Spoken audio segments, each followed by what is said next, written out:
Hariom hello dear student આજનો આપણો વિષય છે વિજ્ઞાન ધોરણ 7 પાઠ 10 સજીવોમાં શ્વસન આજે આપણે આ વિડિયોમાં શ્વાસોશ્વાસ એટલે શું એ ઉપરાંત શ્વસન દર આપણે શ્વાસ કેવી રીતે લઈએ છીએ કે હાઉ ડુ વી બ્રીથ પછી આપણા શરીરમાં મનુષ્યમાં જે શ્વસન તંત્ર છે એની રચના વિશે અભ્યાસ કરીશું આગળના વિડિયોમાં તમે માહિતી મેળવી ચૂક્યા કે કેવી રીતે શ્વસન કરીએ કોષીય શ્વસન જારક શ્વસન અજારક શ્વસન એના વિશે તમે માહિતી મેળવી બરાબર એની વ્યાખ્યા તૈયાર કરી હશે સમીકરણ પણ તૈયાર કર્યા હશે વિડિયો જોતી વખતે તમારે પાઠ્યપુસ્તક જોડે રાખવાનું છે અને નોટબુક પણ જોડે રાખવાનું જેથી અગત્યના પોઈન્ટ તમે નોટબુકમાં નોંધી શકો જે બાળકો વર્ગખંડમાં આવે છે શાળાઓ શરૂ થઈ ગઈ છે તો જે બાળકો વર્ગખંડમાં આવે છે એમને તો ખબર છે અને જે ઘરે રહીને વિડિયો જોવે છે મારો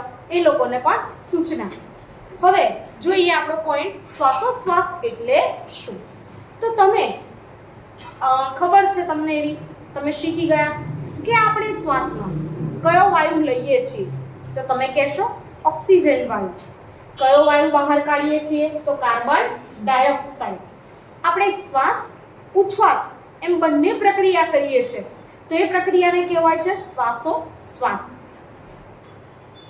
પ્રવૃત્તિ 10.1 જોઈએ તમારા નસકોરા અને મોં ચુસ્ત રીતે બંધ કરો અને ઘડિયાળ જુઓ તમે થોડા સમય પછી શું અનુભવો છો ક્યાં સુધી તમે બંને બંધ રાખી શકો છો તમારો શ્વાસ રોકી શકવાનો સમય નોંધો શું કીધું છે કે તમારો શ્વાસ તમે તમારી ઘડિયાળ કે સમય હોય ઘડિયાળ અથવા તો સ્ટોપ વોચ એનો પણ ઉપયોગ કરી શકો અને જુઓ થોડીક સેકન્ડ માટે તમે શ્વાસ રોકી રાખવાનો પ્રયત્ન કરો થોડાક સેકન્ડ તો તમે શ્વાસ રોકી રાખશો પણ અમુક સમય થયા બાદ તમે શ્વાસને રોકી રાખી શકો નહીં તમને ગભરામણ થવા લાગે અને તમારે શ્વાસ લેવો જ પડે બંને નસકોરાની વાત છે શ્વાસોશ્વાસ એટલે ઓક્સિજનયુક્ત હવા અંદર લેવી અને શ્વસનાંગો દ્વારા કાર્બન ડાયોક્સાઇડ યુક્ત હવા બહાર કાઢવી અંડરલાઈન કરજો શ્વાસોશ્વાસ એટલે શું ઓક્સિજનયુક્ત હવા શરીરની અંદર લેવી અને શ્વસનાંગો એટલે કે જે શ્વસનની પ્રક્રિયામાં મદદ કરતા અંગો હોય તેને શ્વસન અંગો કહેવાય છે બરાબર ને કે જે શ્વસનમાં મદદ કરે છે તો એને શ્વસન અંગો કહેવાય અને એના દ્વારા કાર્બન ડાયોક્સાઇડ વાયુ બહાર કાઢે છે તો આખી જે પ્રોસેસ છે એને કહેવાય શ્વાસોશ્વાસ ત્યારબાદ આગળની વ્યાખ્યા જુઓ કે ઓક્સિજનયુક્ત હવા શરીરની અંદર લેવાની ક્રિયાને શ્વાસ કહે છે અને કાર્બન ડાયોક્સાઇડ યુક્ત હવા શરીરની બહાર કાઢવાની ક્રિયાને ઉચ્છ્વાસ કહે છે તો શ્વાસ એટલે શું અને ઉચ્છ્વાસ એટલે શું તમને બધાને સમજણ પડી હા કે ના ગુડ અને જે બાળકો ઘરે છે એમને પણ સમજણ પડી હશે બરાબર તો લખો વ્યાખ્યા શ્વાસ અને ઉચ્છ્વાસ તમારે વિજ્ઞાન વિષયમાં આવતી દરેક વ્યાખ્યાઓ લખવાની છે અને તૈયાર પણ કરવાની છે શ્વાસ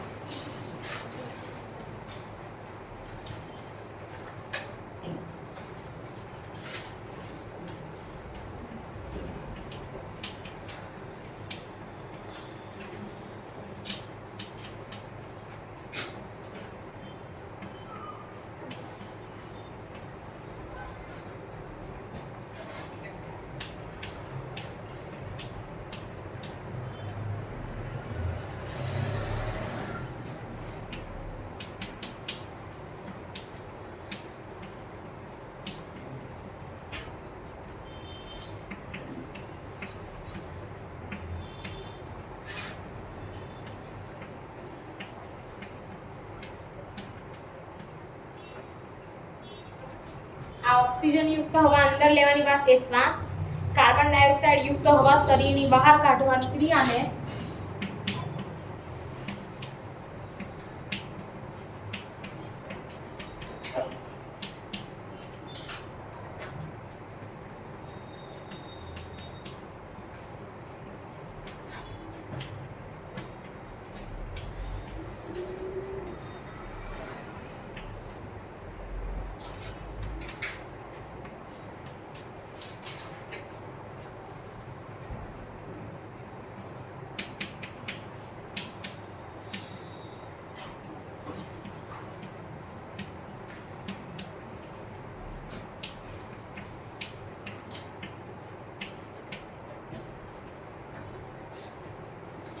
શ્વાસ ઉચ્છ્વાસ. સજીવોના જીવનકાળ દરમિયાન આ પ્રક્રિયા સતત ચાલતી રહે, એટલે કે માણસ જન્મે છે, જીવે છે ત્યાં સુધી શ્વાસોશ્વાસની પ્રક્રિયા શું છે? ચાલતી રહે છે.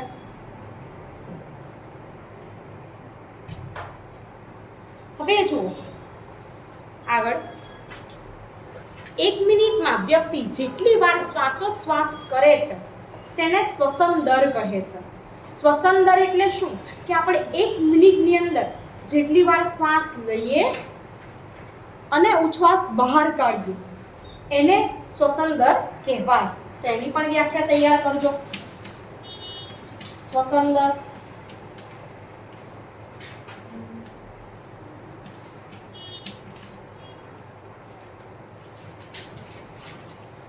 એક મિનિટમાં વ્યક્તિ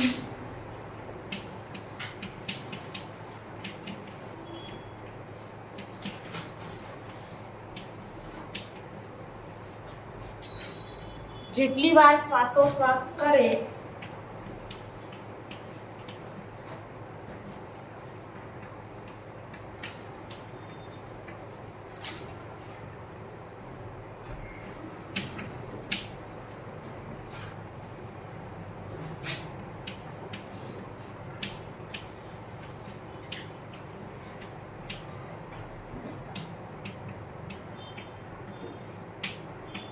તેને શ્વસન દર કહે છે. શ્વાસોશ્વાસ દરમિયાન શ્વાસ અને ઉચ્છ્વાસની પ્રક્રિયા વારાફરતી થાય છે, એટલે કે એક વખત શ્વાસ લઈએ છીએ, બીજી વખત ઉચ્છ્વાસ બહાર કાઢીએ. તો શું તમને તમારો શ્વસન દર શોધવાનો ગમશે? શું તમારે જાણવું છે કે શ્વસન દર સતત છે કે પછી શરીરની ઓક્સિજનની જરૂરિયાત મુજબ બદલાતો રહે છે? ચાલો પ્રવૃત્તિ છે, અને એ પહેલા પ્રવૃત્તિ 10.1 કોષ્ટક 10.1 આપ્યું છે કે જુદી જુદી પરિસ્થિતિમાં શ્વસન દર કેટલો હોય ફેરફાર. તો એમાં સહપાઠીનું નામ તમે કોઈ પણ તમારા મિત્ર હોય એના નામ લખી અને આ કરી શકો. સામાન્ય રીતે આપણો શ્વસન દર છે ને 15, 14, 15 એવી રીતે રહે શ્વાસ ઉચ્છ્વાસ. 10 મિનિટ ચાલ્યા પછી કેવો થઈ જાય? તો એ વધી જાય 24, 21, 23 આસપાસ થાય. પછી 100 મીટર દોડ્યા પછી, હવે આપણે જાણીએ છીએ કે તમે દોડો તો દોડીએ ત્યારે આપણને વધારે ઝડપથી શ્વાસ લેવાની જરૂરિયાત ઊભી થાય છે. તો એમાં શ્વસન દર શું થાય? વધી જાય કે 29, 25, 28, અને આરામદાયી સ્થિતિમાં એ 14, 15, 13 એની આસપાસ રહે છે. હવે પ્રવૃત્તિ 10.2 કે શ્વાસોશ્વાસથી આપણે અજાણ હોઈએ છીએ. તમે પ્રયત્ન કરો તો શ્વાસોશ્વાસ ગણી શકો છો. શ્વાસ લો અને શ્વાસ છોડો 1 મિનિટમાં કેટલી વાર કરો તો એ જોવાનું તમારે. એ તમારો શ્વસન દર બરાબર. હવે જ્યારે વ્યક્તિને વધારાની શક્તિની જરૂરિયાત પડે ત્યારે વ્યક્તિ ઝડપથી શ્વાસોશ્વાસ કરે છે અને પરિણામે વધુ ઓક્સિજન આપણા કોષો સુધી પહોંચે છે. તે ખોરાકના દહનને ઝડપી બનાવે, વધુ શક્તિ મુક્ત થાય છે. શું આના પરથી તમને સમજ પ્રાપ્ત થાય છે કે શારીરિક પ્રવૃત્તિઓ પછી આપણને ભૂખ કેમ લાગે? તો વિદ્યાર્થી મિત્રો, આપણે કોઈ શારીરિક પ્રવૃત્તિ કરીએ તો શું થાય કે આપણો શરીરમાંનો ઓક્સિજન છે એ ઉર્જા મેળવવામાં વપરાઈ જાય. આપણને આપણા શરીરને વધુ ઉર્જાની જરૂર પડે, એટલે આપણે ઉર્જા શેમાંથી મેળવીએ? ખોરાકમાંથી. તો આપણે એટલા માટે આપણને ભૂખ લાગે છે. તમે બધા બપોરે જમીને આવો છો શાળાએ, સ્કૂલમાં, પછી તમે નાસ્તો લઈને આવો છો. કેમ? તમને ભૂખ લાગે છે. એમ તો કંઈ સ્કૂલમાં તમે મસ્તી નથી કરતા કે એવું કંઈ કામ નથી કરતા કે જેથી તમારી એનર્જી બધી જ વપરાઈ જાય, પરંતુ હા, તમે ભણવાનું કામ કરો છો એટલે તમને થોડું એવું લાગે. પછી તમે નાસ્તો કરો તો તમારી એનર્જી શું થાય? વધી જાય છે. સાંજે છૂટીને પછી ઘરે જાઓ, તમે ચા નાસ્તો કરો, રાત્રે જમો છો. કેમ? તમને થોડાક ટાઈમે ખોરાક લેવાની જરૂર પડે છે તમને. તો એવો વિચાર કર્યો નથી કર્યો. તમને તો એવું કે ભૂખ લાગે એટલે ખાવું પડે. પણ કેમ ખાવું છે એવું વિચાર્યું કદી? તો શરીરને શક્તિ પૂરી પાડે છે આપણા ખોરાકમાંથી, એટલા માટે આપણે ખાવું જરૂરી છે. હવે વાત કરીએ આગળ કે જો પ્રવૃત્તિ 10 આકૃતિ 10.3 માં દિવસ દરમિયાન વ્યક્તિ દ્વારા થતી જુદી જુદી પ્રવૃત્તિઓ દર્શાવેલ છે પ્રવૃત્તિ 10.3 માં કે મમ્મી હોય આપણા મમ્મી કપડાં વાસણ ધોવે, પછી કોઈ વાર આપણે સૂઈ જઈએ, ચાલીએ છીએ, દોડીએ છીએ, કામ કરીએ, વાંચવાનું કામ કરીએ, બીજું મહેનતવાળું વધારે શ્રમવાળું કામ કરીએ. તમને ખબર છે કે જે લોકો આપણે બાંધકામ ને એમાં હોય એક ક્ષેત્રમાં બરાબર, જેમને ઘર ચણવાનું હોય, બિલ્ડિંગો ચણવાની હોય, પછી જે માટી લઈ જતા હોય, લાવતા હોય મોટા મોટા ઈંટોના બ્લોક ઉચકીને, તો એ લોકોને શ્રમ વધુ પડે એટલે કેવી મહેનત વધુ થાય. તો એવા લોકોને ઓક્સિજનની પણ જરૂરિયાત કેવી ઊભી થાય? ખૂબ વધારે. તો એ ઓક્સિજનની જરૂરિયાત કેવી રીતે પૂરી પડે છે શક્તિમાં? કેવી રીતે પડે? તો ખોરાકમાંથી. શેમાંથી? ખોરાકમાંથી. તમે જોજો એ લોકો વધારે ને વધારે રોટલા શાક, રોટલી શાક એવું ખાતા હોય, અનાજ, જેનાથી એમને વધારે શક્તિ મળે. અને તમે બધા તો ઘરે 1-2 રોટલી ખાવાની થાય તોય તમને તકલીફ પડે, બરાબર ને? મમ્મી સરસ જમવાનું બનાવે તોય તકલીફ પડે. ઘણા તો બધા શાકભાજી એ ના ખાતા હોય, અમુક જ શાક ખાય. એવું ના કરો. ફ્રૂટ, ફળ, શાકભાજી, દાળ ભાત, શાક, રોટલી, દૂધ, ગોળ, દહીં, બધું, છાશ, બધું જ ખોરાકમાં લેવું પડે. સમતોલ આહાર લેવો પડે તો તમારા શરીર માટે સારું. હવે આગળનો પોઈન્ટ છે આપણે શ્વાસ કેવી રીતે લઈએ છીએ. આ પણ અગત્યનો પોઈન્ટ.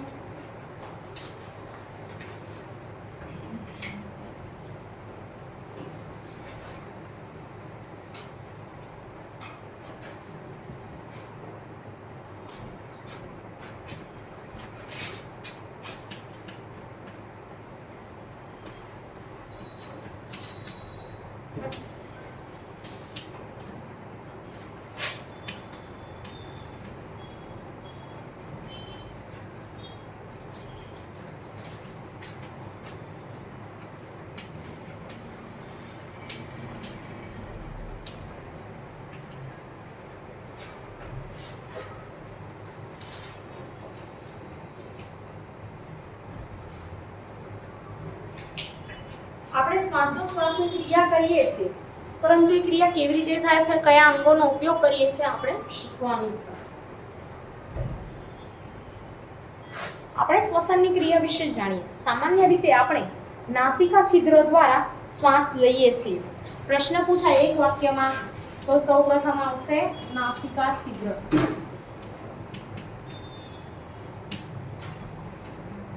શું આવશે? નાસિકા છિદ્ર.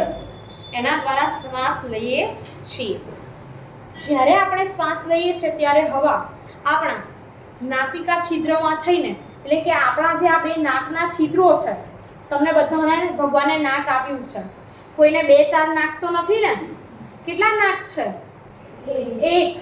બરાબર. એક નાકને આપણે કેટલા નાસિકા છિદ્ર છે? 2. એ નાસિકા છિદ્રમાંથી હવા ક્યાં જાય છે? તો આ જે કોટર જેવો ભાગ છે આપણા નાકનો, જેને કહેવાય નાસિકા કોટર, તો એ નાસિકા કોટરમાં જાય છે. યાદ રાખજો, હવા નાસિકા છિદ્રમાંથી ક્યાં ગઈ? નાસિકા કોટરમાં.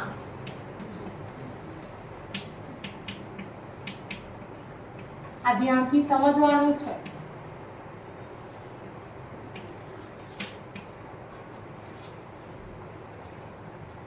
નાસિકા કોટરોમાંથી હવા શ્વાસ નળી દ્વારા ફેફસામાં પહોંચે છે. હવે નાસિકા કોટરમાંથી હવા જશે શ્વાસ નળીમાં. આ પોઈન્ટ યાદ રાખવાનો, લખવાનો છે. શ્વાસ નળીમાંથી ક્યાં જશે? ફેફસામાં.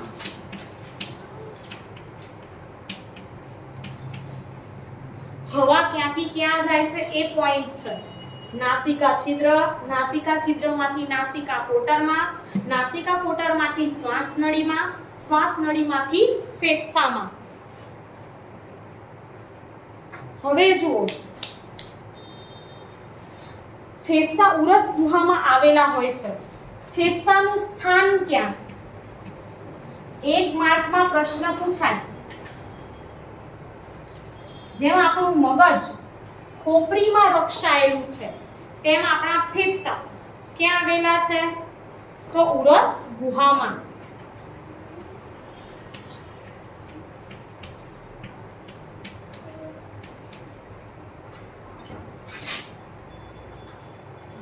આ ગુહા બંને બાજુઓથી પાંસળીઓ દ્વારા ઘેરાયેલી હોય છે અને હા, ફેફસાની બહારની બાજુ જે આવરણ છે પાંસળી પિંજરનું છે. યાદ રાખજો, ફેફસા અને હૃદય પાંસળી પિંજર દ્વારા રક્ષાયેલા છે, એનું રક્ષણ થાય છે. હવે જુઓ, આ એક મોટા પડદા જેવી રચના જેને ઉરોદર પટલ કહે છે.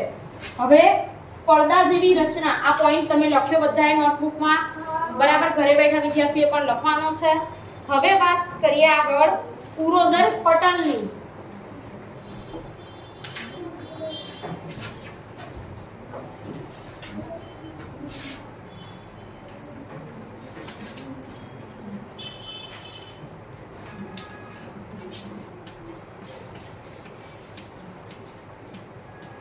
ઉરોદર પટલ શું?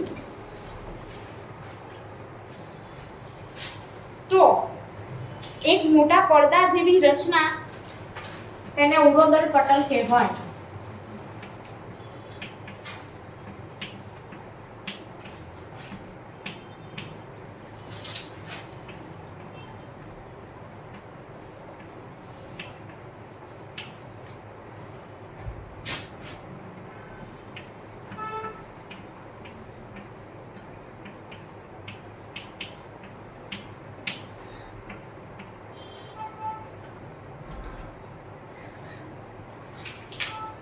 તે ઉરસ ગુહામાં તળિયે આવેલી હોય છે. શ્વાસોશ્વાસમાં ઉરોદર પટલ અને છાતીના પિંજરાનું હલનચલન સંકળાયેલું છે. જે ફેફસાની નીચે ઉરોદર પટલ આવેલું હોય અને છાતીનું પિંજરું, એનું હલનચલન બંનેનું થતું હોય છે. શ્વાસ દરમિયાન પાંસળી ઉપર તરફ અને બહાર નીકળે છે. શ્વાસ દરમિયાન આપણી જે પાંસળીઓ હોય ક્યાં ઉપરની તરફ અને બહારની તરફ નીકળે, જ્યારે ઉરોદર પટલ ક્યાં જાય છે? નીચે જાય. યાદ રાખજો, શ્વાસ લઈએ ત્યારે પાંસળી બહારની તરફ ઉપર તરફ અને ઉરોદર પટલ નીચે, અને જ્યારે ઉચ્છ્વાસ દરમિયાન પાંસળીઓ નીચેની તરફ અંદર તરફ જાય અને ઉરોદર પટલ મૂળ સ્થાનથી ઉપર ખસે છે, થોડું ઉપર આવે છે. ઉરસ ગુહાનું કદ ઘટે અને હવા ફેફસાની બહાર તરફ જાય છે. આપણા શરીરમાં આ હલનચલન ખૂબ સરળતાથી અનુભવી શકાય છે. ઊંડો શ્વાસ લો, બધા ઊંડો શ્વાસ લો. તો આપણી પાંસળીઓ ક્યાં આવી? ઉપર, અને ઉરોદર પટલ નીચે. હવે જે શ્વાસ લીધો એને ધીમે ધીમે છોડો, તો શું થયું? ઉરોદર પટલ ક્યાં આવશે? ઉપર આવશે. ઉરોદર પટલ ઉપર ખસશે. ફેફસા આપણા શું થાય છે? ખાલી થાય છે. હવે જો ઊંડો તમારા હથેળીને પેટ પર રાખો, પેટનું હલનચલન અનુભવો. શ્વાસોશ્વાસ દરમિયાન ઉરસ ગુહાના કદમાં ફેરફાર થાય છે. તમે છાતી ફૂલાવાની સ્પર્ધા, પોલીસની એક્ઝામ હોય ને, ફિઝિકલ ટેસ્ટ, ત્યારે એમાં તમારી છાતી ફૂલાવાની હોય, એનું માપ હોય. જો એટલી છાતી થાય તો તમને પાસ કરે, નહીતર તમે ફેલ. તો આવી રીતે આપણે શ્વાસ ઉચ્છ્વાસમાં પણ આપણી છાતી ફૂલે છે, એમાં ફેરફાર થાય છે. હવે જુઓ, આપણી આસપાસ રહેલી હવા ઘણા બિનજરૂરી ઘટક ધરાવે છે, અને એ પોઈન્ટ સમજાવતા પહેલા તમે જુઓ, મનુષ્યમાં શ્વસન તંત્ર ચિત્ર આપ્યું છે. તમને કેટલા ફેફસા દેખાય છે આકૃતિમાં? 2. મનુષ્યના શરીરમાં કેટલા ફેફસા હોય છે? 2 ફેફસા. બંને ફેફસા, એમાં ઉપરની તરફ તમે જુઓ નાસિકા કોટરથી કંઠનળી, કંઠનળીની બાજુવાળી શ્વાસનળી. શ્વાસનળી 2 ફાટામાં વહેંચાયેલી છે, 2 ફેફસામાં પહોંચે છે, બરાબર? અને ફેફસાની આ ઉપરનું જે આવરણ છે એ તમે જોઈ શકો પાંસળીઓ છે, અને નીચેનો ભાગનો જે પડદો છે એ છે ઉરોદર પટલ. શું છે? ઉરોદર પટલ. હવે આપણી આસપાસ રહેલી હવા બિનજરૂરી ઘટકો ધરાવે, જેવા કે ધુમાડો, કચરો, પરાગરજ વગેરે. તમને ખબર છે અત્યારની કરંટની જ વાત કરું તો દિલ્હી ભારતનું સૌથી પ્રદૂષણયુક્ત શહેર બની ગયું છે. સરકારી શાળાઓમાં બધી શાળાઓમાં રજા આપી છે, ઓફિસોમાં રજા આપી છે. વાતાવરણમાં એટલું બધું પ્રદૂષણ થઈ ગયું છે હવામાં કે વાહનોની અવર જવર પણ શક્ય નથી. અકસ્માત થઈ રહ્યા છે હાઈવે પર. આખું કાળું કાળું દેખાય છે રસ્તો અને વાતાવરણ રાત પડી ગઈ હોય એવું લાગે છે. શેના કારણે? હવાના પ્રદૂષણના કારણે. એટલું બધું પ્રદૂષણ વધી ગયું કે અઠવાડિયા 15 દિવસથી ત્યાં રજાઓ આપી દીધી છે. તમે ટીવીમાં સમાચારમાં એવી રીતે જુઓ તો તમને ખબર પડશે. તો આપણી આસપાસની હવા છે જે બોપલની છે કે ગુમા કે ગમે તે આજુબાજુ રહેતા હોય એ હવા પણ એવી જ થઈ ગઈ છે ધીમે ધીમે પ્રદૂષિત. એનું કારણ કે ધુમાડો, હવાના રજકણ, બરાબર, એના કારણે એવું થયું છે. તો એવી હવા આપણે જ્યારે શ્વાસમાં લઈએ ત્યારે એ આપણા નાસિકા કોટરમાં વાળ આવેલા હોય છે. આપણા નાકમાં શું આવેલું હોય? વાળ. એ હવા વાળ દ્વારા શું થાય છે? કચરો ગળાઈ જાય છે. કચરો અંદર જતો નથી, બરાબર. પરંતુ કોઈ વાર એવું થાય કે કચરો વાળમાંથી આગળ વધી જાય તો એ આપણી અંત્ય ગુહા હોય અહીંયા, ત્યારે શું થાય? અજંપો પ્રેરે, એટલે કે આપણને ઘણીવાર છીંક આવે, બરાબર ને. ધૂળ કે એવું ઉડતું હોય, વધારે પ્રદૂષણ હોય તો આપણને છીંકો આવતી હોય છે. શરદી થઈ ગઈ હોય છીંકો આવે એ અલગ વસ્તુ છે, પણ આવી પ્રદૂષણવાળી જગ્યાએ આપણને છીંક આવે તો એ સમજી જાઓ કે આપણા નાકમાં એ કચરો થોડો ઘણો ગયો એટલે આપણને છીંક આવી. તો આપણે અને છીંક શું થાય કે છીંક આવે ને એટલે બધો કચરો ક્યાં નીકળે? બહાર. તો આપણે ચોખ્ખી હવા લેવી જોઈએ. પરંતુ આપણી આસપાસની હવા પ્રદૂષિત કોણ કરે છે? આપણે પોતે. હવાનું પ્રદૂષણ ન થાય, ઓછું થાય એનું આપણે ધ્યાન રાખવું જોઈએ. સાવધાની, જ્યારે તમે છીંક ખાઓ છો ત્યારે તમારે તમારું નાક ઢાંકવું જોઈએ. તેથી બહારનો કચરો જે તમે નાક દ્વારા કાઢ્યો તે બીજા શ્વાસમાં ન જાય. હવે તમને ખબર છે અત્યારે કોરોના ચાલે છે, પરંતુ કોરોના ન હોય તો પણ શું? તો વિદ્યાર્થી મિત્રો, તમારે છીંક ખાતી વખતે શું રાખવું જોઈએ? રૂમાલ રાખવો જોઈએ. રૂમાલ રાખવાથી શું થાય? તો તમે છીંક દ્વારા જે કચરો બહાર ફેંક્યો એ કચરો બીજા વ્યક્તિના શ્વાસમાં ન જાય, બરાબર. તો અને હા, હવે તો માસ્ક પણ પહેરીએ છીએ આપણે, બરાબર. કેમ? કારણ કે આપણે શ્વાસમાં એવી હવા ન લઈએ એટલા માટે. તો આ બધી સાવચેતી રાખવાની. તો આ વિડીયોમાં આપણે આટલે સુધી રાખીશું. આ વિડીયોમાં તમે જે શીખ્યા કે આપણે શ્વાસ કેવી રીતે લઈએ છીએ, શ્વાસોશ્વાસની પ્રક્રિયા, બરાબર, એની વ્યાખ્યા, શ્વસન દર એ પણ તૈયાર કરજો. Thank you.